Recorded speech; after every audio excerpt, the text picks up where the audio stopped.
Only on WLWT tonight, turning grief into purpose. Nearly 1 year ago, Melissa Ambergy was killed at the hands of her son, who suffered from mental illness. And thanks for joining us at 6 o'clock. I'm Cherie Palello along with Mike Dardis. And while this tragedy could have broken up any family, this one grew closer, and now they're on a mission to help others. WLWT News 5's Karen Johnson live tonight with their story. Hi, Karen. Hey, Cherie. Joshua Ambergy admitted today that he killed his mother inside their Miami Township, Claremont County home. And this morning he pleaded guilty to aggravated murder and felonious assault.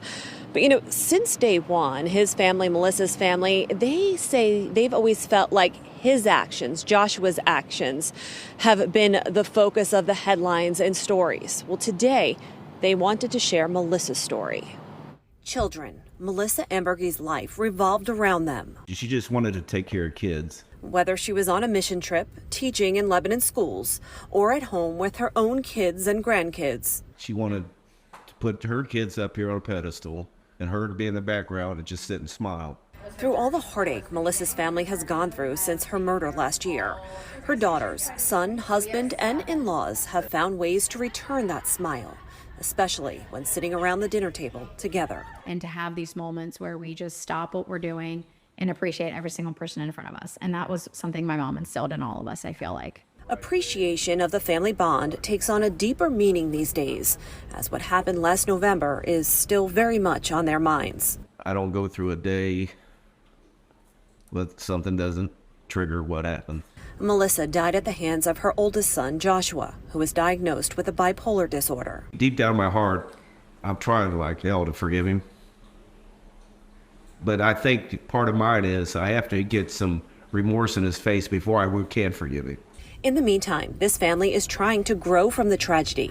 One way, by talking about topics that are often considered taboo, such as mental illness and homicide. And there's a lot of things that people don't talk about in our community that's kind of hush-hush, like that's too traumatic, like let's not talk about it. You got to talk about it. That's the only way to get anything done, is to talk about it and not hide from it. They've also created Molly's Sunshine Foundation in their mother's memory. When she saw things happen, negative things happen, she just wanted to pour out love to other people, especially her family. This foundation is a way to offer support and give a voice to others impacted by homicides. We always said that as a family, we're not going to move on from this, but we may move forward. And I did ask them if they think they'll ever be able to forgive Joshua. And one of his sisters, Jessie, she told me that she keeps thinking about something a pastor told her, that forgiveness has no timeline. And she says that's one thing that is giving her grace at this moment. The family will have a chance to address him at sentencing, which has been set for next month. Getting back to the scholarship, there's a lot to it. The foundation, there's also a scholarship. And if you'd like to learn more about that, go to our website, WLWT.com. Reporting live tonight, Karen Johnson, WLWT News 5.